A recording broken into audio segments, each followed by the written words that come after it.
보실 말씀은 마가복음 2장 말씀을 보겠습니다. 우리 마가복음 2장 13절 말씀부터 22절 말씀까지, 마가복음 2장 13절 말씀부터 22절 말씀까지 제아제론 성경으로는 신약성경 55페이지입니다. 다 찾으셨으면 저하고 한 절 한 절 교독하시겠습니다. 마가복음 2장 13절부터 22절입니다.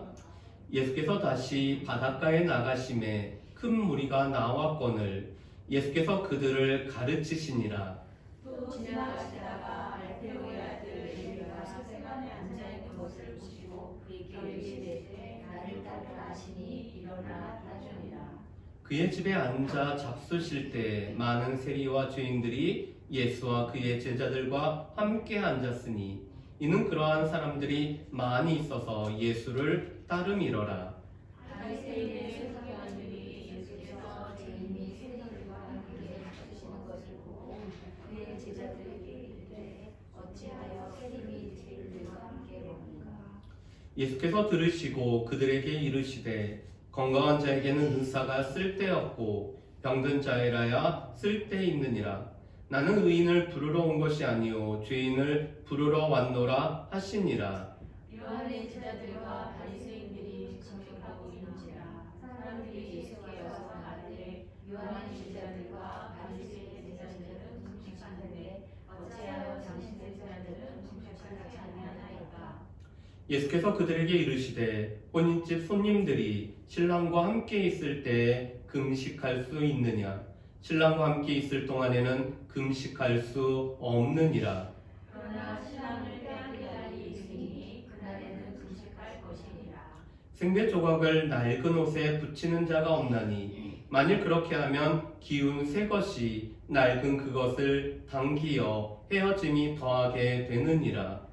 새 포도주를 낡은 가죽 부대에 넣는 자가 없나니 만일 그렇게 하면 새 포도주가 부대를 터뜨려 포도주와 부대를 버리게 되리라. 오직 새 포도주는 새 부대에 넣느니라 하시니라. 아멘. 예수님은 언제 어디서나 많은 무리들이 모여들었을 때 그들에게 가르치시는 일들을 예수님이 감당을 하고 계십니다. 예수님께서 가버나움의 한 집에 들어가셨을 때도 이 모여있는 많은 무리를 가르치셨죠.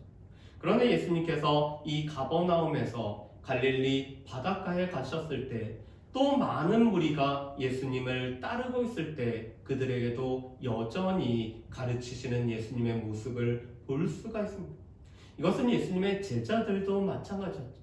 예수님의 제자들도 오늘 기회가 되고 오늘 때가 되어질 때 또 많은 무리들이 모였을 때 하나님의 말씀을 가르쳤던 것들을 우리가 볼 수가 있습니다. 그런 예수님께서 마태라고 불려지는 레위를 오늘 세관에 앉았을 때 레위를 부르시는 모습을 우리가 알 수가 있습니다. 여러분, 이 레위는 이름 뜻이 연합이라는 뜻을 가지고 있죠. 그런데 마태복음 안에서는 이 레위의 이름을 마태라고 이렇게 일컫고 있습니다. 마태란 이름 뜻은 하나님의 선물이란 뜻을 가지고 있습니다. 그런데 이 레위라는 이름을 갖고 있는 사람이 여러 사람이기 때문에 알페오의 아들이었던 이 레위가 세관에 앉았을 때 예수님께서 이 레위를 오늘 부르고 계십니다. 나를 따르라라고 말씀하시죠. 여러분, 이 나를 따르라는 단어는 현재 미완료형을 사용하고 있습니다. 예수님을 따른다는 것은 완료가 아니라 계속 따라야 되는 미완료인 것을 우리에게 말씀을 하는 거죠. 예수님의 삶을, 예수님의 교훈을, 예수님의 행동을 우리가 본받고 따라가는 삶이 바로 제자를 부르신 주님 앞에 제자로 살아가는 삶임을 우리가 알 수가 있습니다. 여러분, 당시의 제자는 선생님과 모든 삶을 함께 공유했던 사람들이 바로 이 제자였습니다. 그렇기 때문에 나를 따르라는 말씀은 완료가 아니라 계속해서 주님의 말씀을 듣고 주님의 이 삶을 보고 주님의 이 사역을 보면서 함께 살아가는 것이 여전히 주님을 따라가는 것이 제자의 삶인 것을 우리가 알 수가 있습니다. 그런데 이 레위의 직업은 세리였습니다. 그런데 세리는 당시에 가장 미움을 많이 받는 사람들의 직업이 바로 이 세리였습니다. 왜냐하면 이 세리는 로마 정부를 대신해서 로마가 거두어들이는 세금을 걷어들이는 세무 공무원들이었기 때문에 어떻게 보면은 이스라엘 백성들 입장에서는 로마 정부를 위해서 오늘 같은 동족인 이스라엘 백성들의 세금을 걷어들이기 때문에 로마 정부의 앞잡이로 느껴질 수 있는 사람들이 바로 이 세리였습니다. 세리는 당시 로마 정부를 위해서 사람에게 붙여지는 인두세와 이 수입과 관련된 관세를 걷어들이는 일을 감당을 했습니다. 그뿐만 아니라 교량과 운하와 도로를 통행하는 사람들에게는 통행세를 부과하기도 했는데 이 통행세는 정해진 세율이 있는 것이 아니라 오늘 세리가 임의로 이 통행세를 부과를 할 수가 있었습니다. 왜냐하면 이 당시 세리는 많은 돈을 들여서 로마 사람들에게 이 세금을 징수할 수 있는 권한을 그들이 샀습니다. 그렇기 때문에 많은 돈을 투자해서 세리라는 이 직업을 샀기 때문에 자신이 투자한 금액만큼 오늘 돈을 걷어들이기 위해서 통행세를 임의로 걷어들였죠. 그런데 이러한 세리들은 당시 죄인처럼 취급되었습니다. 세리와 창기는 죄인처럼 취급되어졌을 뿐만 아니라 이방인으로 취급되었죠. 특별히 세리는 증인의 역할을 감당할 수가 없었습니다. 적어도 유대에는 한 사건에 관해서 두세 사람의 증인이 필요했는데 이 세리의 증언은 받아들이지 않을 정도로 오늘 그들은 멸시를 받았죠. 그뿐만 아니라 재판의 자리에도 앉을 수가 없었습니다. 심지어는 회당에서는 출교당하는, 이 회당에 함께 있지 못하고 회당에서 쫓겨나는 자들이 바로 이 세리였습니다.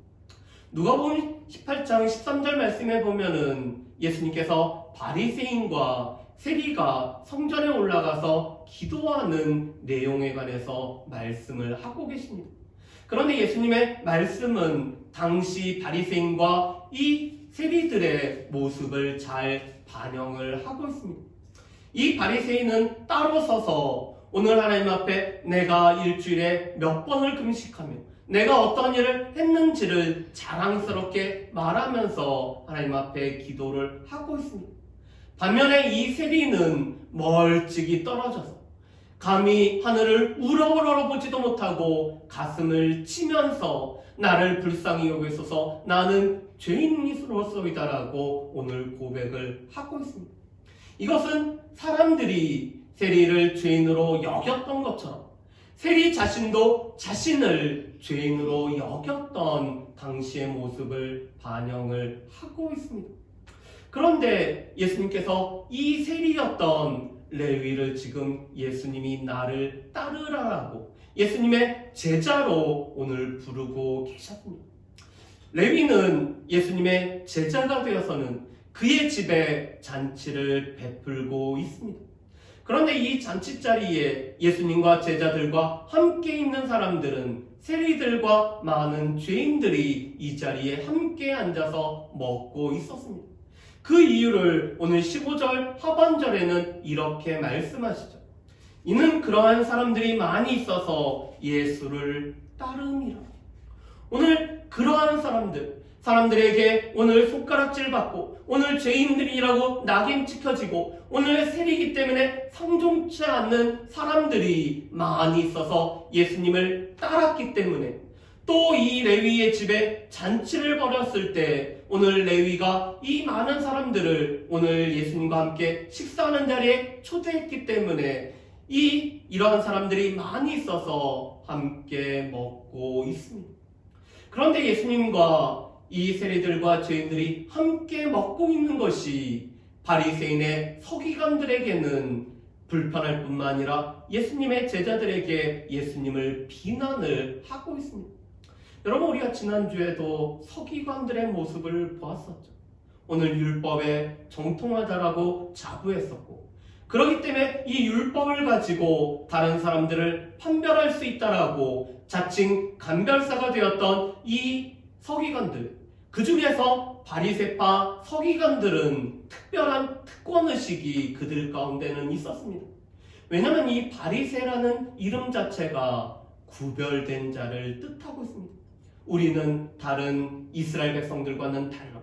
우리는 특별해. 우리는 구별되어진 자들이라고 오늘 주장하는 이 바리새파 출신의 서기관들은 오늘 예수님이 죄인들과 오늘 세리들과 함께 먹는 것이 마음에 들지 않아서 제자들에게 어찌하여 너희 선생은 세리들과 죄인들과 함께 먹느냐라고 비난을 하고 있습니다. 왜냐하면 당시 식사라는 것은 친분을 나타내는 표시일 뿐만 아니라 동료가 되었다라는 표가 되기 때문에 그렇습니다.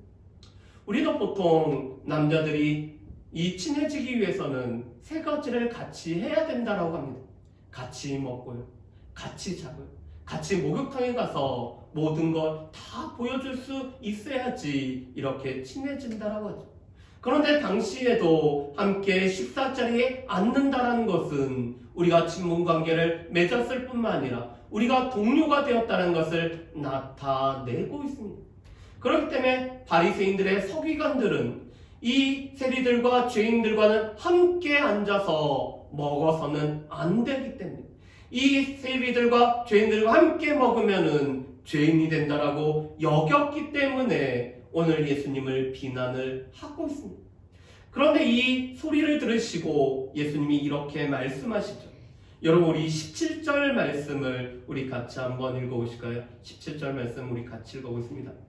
예수께서 들으시고 그들에게 이르시되 건강한 자에게는 의사가 쓸데없고 병든 자에라야 쓸데있느니라. 나는 의인을 부르러 온 것이 아니요 죄인을 부르러 왔노라 하시니라. 아멘. 여러분, 우리 앞에 있는 말은 당시 팔레스타인의 격언이었습니다. 의사는 건강한 자가 아니라 병든 자에게 쓸데가 있다는 것은 당시 통용되었던 팔레스타인의 격언이었습니다. 그렇기 때문에 이 격언을 바리새인의 서기관들도, 이 세리들과 죄인들도, 또 그 자리에 함께 있는 제자들도 다 알고 있었죠. 여러분, 그런데 이것은 팔레스타인의 격언뿐만 아니라 우리의 삶에서도 경험하는 바이죠. 제가 하루는 이쪽 왼쪽 팔에 여기 이 팔꿈치에 여기가 아파서 병원을 갔더니 여기에 그 염증이 생겨서 물리치료도 받고 또 이 레이저 치료도 받고 이렇게 한 적이 있었습니다. 그런데 제가 왜 정형외과를 갔을까요? 아프지 않았다라면은 정형외과를 가지도 않았을 것입니다. 제가 병든 자가 되었을 때 의사가 필요하다는 것을 느끼고 의사에게 갔죠. 그런데 예수님은 지금 이 의사는 건강한 자가 아니라 병든 자에게 쓸데있다라고 말씀하시며, 예수님이 이 땅에 오신 것은 의인을 부르러 오신 것이 아니라 죄인을 부르러 오셨다라고 말씀을 하고 계십니다. 예수님은 지금 스스로 의롭다 여겨서 나는 아무런 문제가 없다라고 하는 사람이 아니라 나에게는 죄가 있고 이 죄 문제를 내가 해결할 수가 없을 뿐만 아니라 이 죄 문제를 해결해 주기 위해서 나에게는 이 의사와 같은 영적 의사가 필요하다는 사람을 부르시기 위해서 예수님이 오셨다라고 말씀을 하고 계시죠. 그런데 세리는 자신들이 죄인임을 알고 있었습니다. 그래서 가슴을 치며 통곡하며 나를 불쌍히 여겨달라라고 오늘 그들은 외치면서 예수님 앞에 오늘 자신이 죄인됨을 고백하며 나왔었죠. 그런데 이 바리새인들은 죄인이 아닐까요? 바리새인들도 죄인이었습니다. 그런데 문제는 그들은 자신들이 스스로 의롭다라고 그들이 여겼습니다. 오늘 율법을 지키면서 이 율법을 지키다가 하나라도 어기면은 율법을 다 어긴 거기 때문에, 그렇기 때문에 죄인임을 깨달아야 됨에도 불구하고 오늘 그들은 율법을 지켜나가는 것을 자신의 의로 여기는 사람들이 바로 이 바리새파 서기관들이었습니다.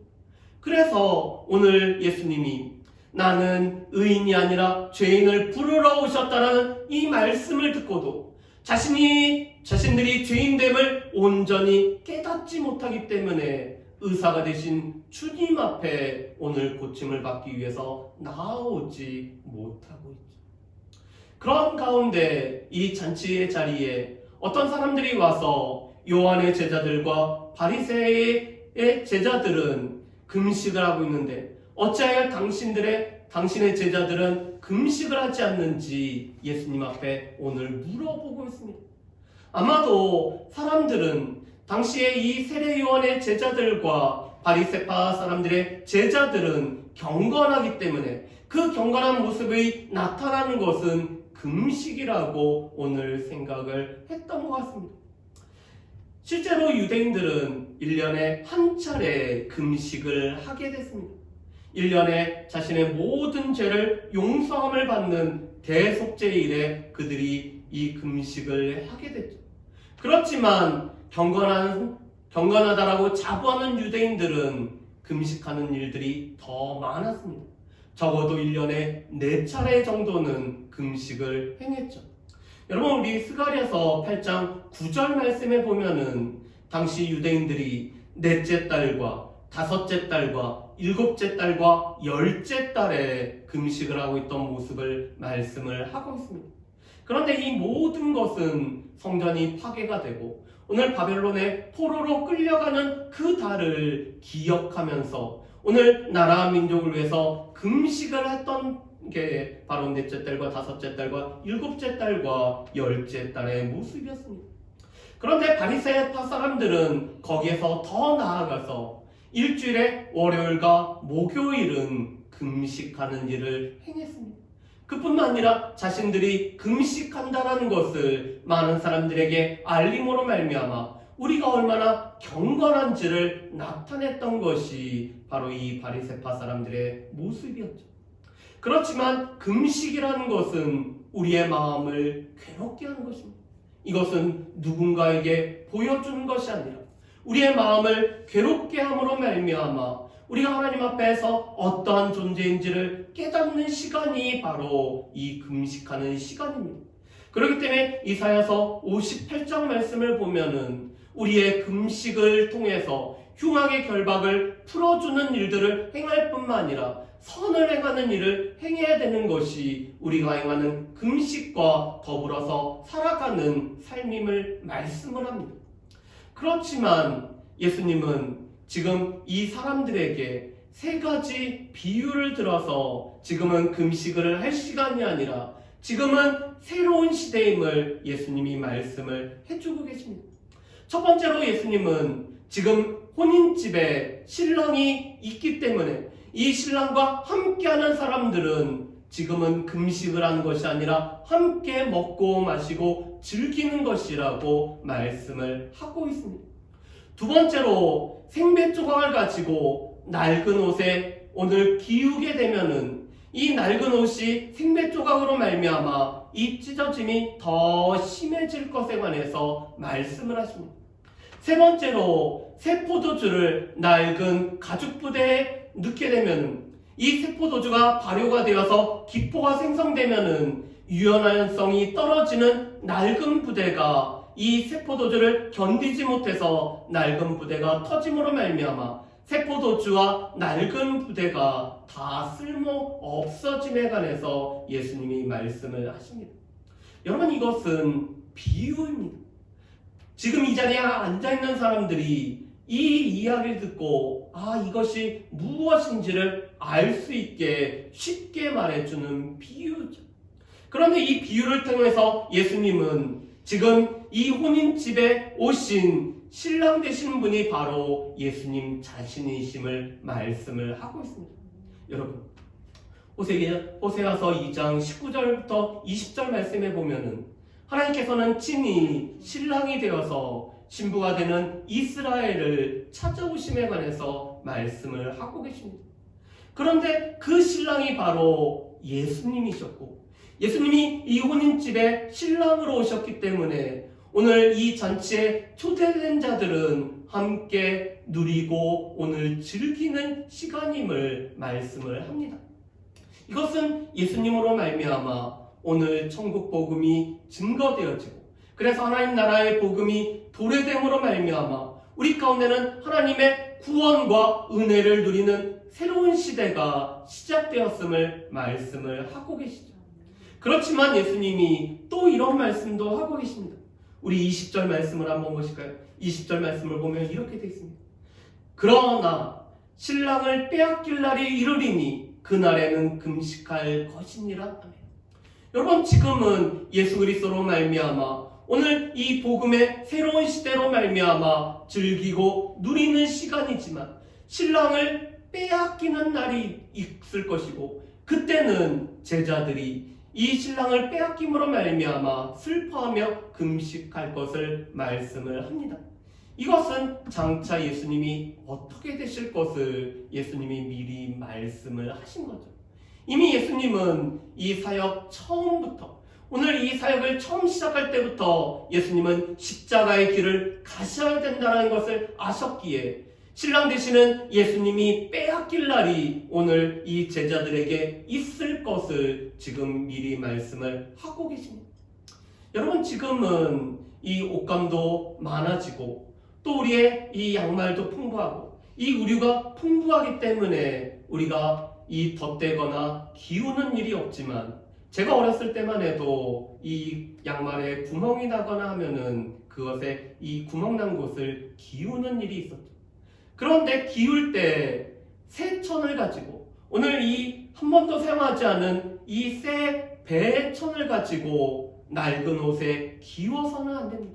왜냐하면 이 새천이 잡아당기는 것 때문에 이 낡은 옷이 더 헤어지는 일이 있게 됨을 말씀하시죠. 그뿐만 아니라 새 포도주, 이 새 포도주는 새 부대에 담아야지만이 이 새 포도주와 새 부대가 온전히 유지할 수가 있습니다. 그런데 이것은 예수님이 바로 새 포도주가 되심을 말씀합니다. 예수님으로 말미암아 새로운 역사, 새로운 질서, 새로운 시대가 시작이 되었기 때문에 주님은 새 포도주로 이 땅에 오셨습니다. 그리고 요한과 이 바리새파 사람들은 다 옛 질서에, 옛 언약에 속한 사람이기 때문에 지금 새로운 언약이 되시는 예수님과의 시대에는 맞지 않음을 말씀합니다. 여러분, 마태복음 11장 13절 말씀에 보면은 세례 요한을 평가를 하면서 예수님이 이렇게 말씀합니다. 모든 선지자와 율법이 예언한 것은 요한까지. 여러분, 이 선지자와 율법, 구약이 예언하고 구약이 이 염두에 둔 시대는 세례 요한 때까지가 바로 이 구약에 속한 시대입니다. 그런데 예수님이 오심으로 말미암아 새로운 시대, 신약의 시대, 복음의 시대, 은혜의 시대가 열렸기 때문에 이 새로운 질서와 새 역사 가운데는 그 새 부대가 필요한 것이지, 옛 질서가 결코 감당할 수도 없을 뿐만 아니라 그 유연하지 못한 유대주의는 결코 예수님을 담아둘 수 없음을 예수님이 말씀을 하고 계시죠. 그렇기 때문에 새 포도주가 되시는 그 주님을 닮은 새 부대가 필요하고, 주님은 교회가 바로 이 새 부대가 되어서 오늘 주님이 하셨던 일들을, 이 새로운 은혜와 구원을 증거하는 일들을 교회가 감당하기를 원하고 계십니다. 그래서 교회는 새 포도주가 되시는 그 주님을 모시는, 그 주님과 함께하는 새 부대가 돼야 됩니다. 그렇다면 오늘 말씀을 통해서 우리가 알 수 있는 것은 무엇일까요? 먼저 예수님이 먼저 제자들을 부르셨습니다. 당시에는 제자들이 선생님을 택해서 따라갔죠. 그렇지만 예수님은 먼저 제자들을 부르셨습니다. 베드로와 안드레와 또한 야고보와 요한을 부르셨을 뿐만 아니라 세관에 앉아있는 이 레위를 예수님이 나를 따라오라고 부르셨기 때문에 오늘 제자들은 예수님의 부름에 응답하여서 오늘 예수님을 따르는 자들이 되고 있습니다. 이것은 우리에게도 마찬가지입니다. 예수님이 우리를 먼저 찾아오셔서 우리를 부르셨기 때문에, 우리를 제자로 부르셨기 때문에 우리가 제자로 살아가는 것입니다. 그런데 그 예수님의 부름에 예외가 되는 사람은 아무도 없습니다. 그가 비록 많은 사람들에게 오늘 손가락질을 당하고 많은 사람들이 죄인 취급하고 있는 세리일지라도 오늘 예수님은 이 세리인 레위를 주님이 지금 부르고 계십니다. 과거에 어떠한 행동, 과거에 어떤 일을, 과거에 어떤 삶을 살았어도 오늘 예수님이 부르신다라면은 이 예수님의 부르심에 예외가 되는 사람은 없음을 우리가 알 수가 있습니다. 그리고 동시에 그 예수님이 필요하지 않는 사람은 없습니다. 오늘 예수님은 이 건강한 자가 아니라 병든 자에게 의사가 쓸데있다라고 말씀하십니다. 오늘 이 병들고 이 원죄로 말미암아 죄에 물들어 우리를 주님께서는 우리가 예수님이 필요하기 때문에 우리를 위해서 찾아오셨을 뿐만 아니라 오늘 예수님은 죄인된 우리를 부르고 계신다는 사실을 우리는 분명히 기억을 해야 됩니다. 그렇지만 오늘 예수님 앞에 나온 사람들 중에서는 자신이 죄인됨을 온전히 인정하는 자와 또한 여전히 자신이 스스로 의롭다 여기기 때문에 예수님이 필요 없다라고 하는 이 두 부류의 사람으로 나누어지는 것들을 우리가 알 수가 있습니다. 그렇지만 우리는 예수님이 필요로 하는, 우리의 문제를 해결할 수 있는 분은 예수님이시기 때문에 예수님을 필요로 하는 사람임을 우리가 알 수가 있습니다. 마지막으로 그 예수님은 구원의 새 시대가 시작되는 새 포도주로 이 땅에 오셨기 때문에 또 그 예수님을 우리가 모셔드릴 수 있는 새 부대로의 모습으로 오늘 교회가 살아가야 됨을 우리가 알 수가 있습니다. 바라기는 예수님으로 인해서 구원의 새 시대가 시작됐고 새로운 질서가 시작됐고 새로운 역사가 시작됐고 우리를 새로운 존재로 부르셨을 뿐만 아니라 우리가 그리스도 안에 있으면 새로운 피조물이 되게 하신 그 주님을 따라갈 뿐만 아니라 그 주님과 함께하는 새 부대의 삶을 살아갈 수 있는 우리 교회가 되시기를 주님의 이름으로 축복합니다. 우리 이 시간에 함께